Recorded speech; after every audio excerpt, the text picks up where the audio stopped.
Demystifying AI from slop to high-level data mastery. There is a massive gap right now between how the general public views artificial intelligence and how it is actually being utilized by professionals, researchers, and major industries. If you spend any time online, you've probably heard critics throw around the term AI slop. Usually they are talking about low-effort, unedited, automated images, or copy-pasted text flooding social media feeds. But labeling all AI as slop completely misses the mark. It reveals a fundamental lack of understanding of what this technology actually is, one of the most powerful information processing tools ever created. What actually is AI? The simple explanation. At its core, AI isn't a sentient robot thinking on its own. It is a highly advanced pattern recognition and processing engine. Think of it like a brilliant digital research assistant that can read, sort, and analyze millions of pages of data in seconds, tasks that would take a human researcher months or even years to complete. How AI extracts information and scans the web. When you ask AI to read a heavy document or scan the internet for specific data, it isn't just looking for simple keywords like an old-school Google search. It uses two main processes. 1. Document extraction and natural language processing, NLP. When you feed a PDF, a report, or a massive legal brief into an AI, it breaks the text down using NLP. Context over keywords. It understands how words relate to each other grammatically and contextually. Concept recognition. If you tell the AI to look for financial discrepancies or specific safety violations, it doesn't just look for those exact words. It recognizes the concept and pulls the exact paragraphs, data points, or hidden patterns you need, ignoring the fluff. 2. Intelligent web scanning, scraping, and curation. When you direct an AI to scan the internet for a specific topic, it acts as a hyper-focused curator. It utilizes automated tools to comb through live web pages, databases, and news feeds. It filters out irrelevant noise based on your strict criteria. It synthesizes the findings, cross-referencing multiple sources to give you a condensed, accurate summary of live events or deep dive data. How real industries use AI. It's not about making memes. While critics complain about social media posts, serious industries are implementing AI to handle massive logistical and analytical burdens. In healthcare and hospitals use AI to scan thousands of patient electronic health records instantly to flag drug interactions. It helps identify rare diseases and medical imaging, like X-rays or MRIs, faster than the human eye, and streamlines administrative paperwork so medical staff can focus on actual patient care. In legal and investigative work, professionals use it to sift through decades of case law, public records, and thousands of pages of discovery documents to find a single, critical piece of evidence or a hidden contradiction. In journalism and research, it is used for tracking systemic data trends, monitoring public registries for changes, and organizing massive amounts of raw source material into clean, searchable databases. In supply chain and logistics, companies use it to predict global shipping delays, monitor weather patterns to reroute cargo, and manage inventory levels to prevent waste. The takeaway: dismissing AI as just a tool for generating slop is like looking at a calculator and saying it's only good for typing jokes upside down. It's an elementary view of a sophisticated technology.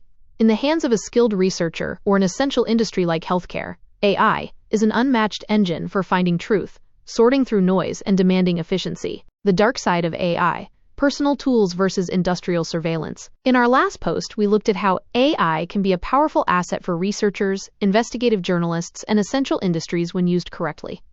But technology is a double-edged sword.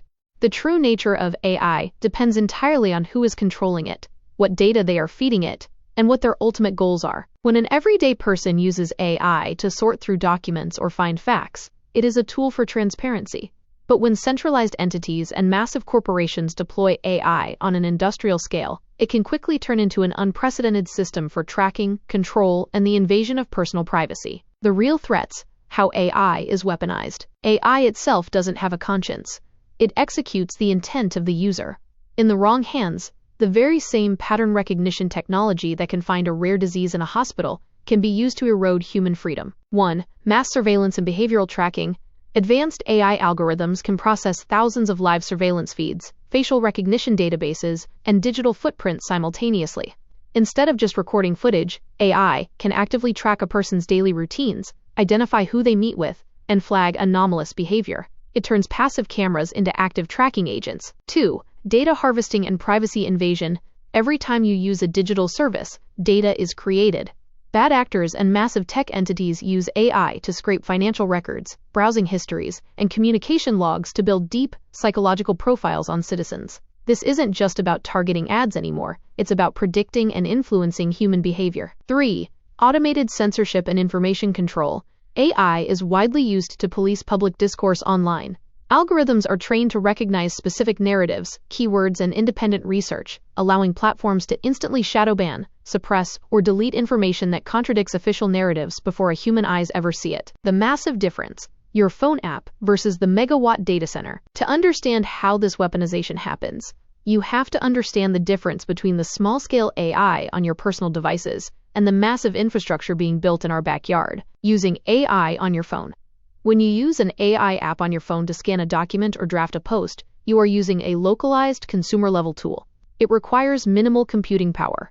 It handles the specific task you give it, and you retain control over what you input and how you use the output. It is a micro tool meant to assist individual productivity. The Lorneville data center infrastructure.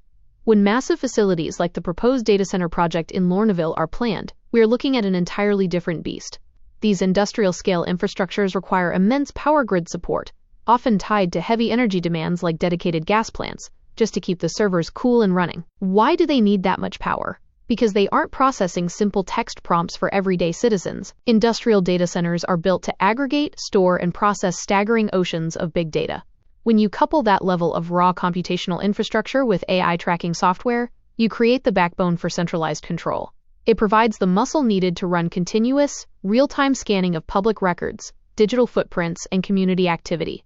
It isn't built to serve the community. It is built to monitor and manage it. The bottom line: good versus bad. The difference between good AI and bad AI comes down to power and transparency. Good AI is decentralized. It is a tool in the hands of the citizen to cut through bureaucracy, analyze government documents, and find the truth. Bad AI is centralized. It is infrastructure built by powerful entities to watch, track, and profile the population from a massive corporate fortress. Understanding the difference is how we protect our privacy, keep our communities informed, and ensure we aren't blinded by corporate propaganda.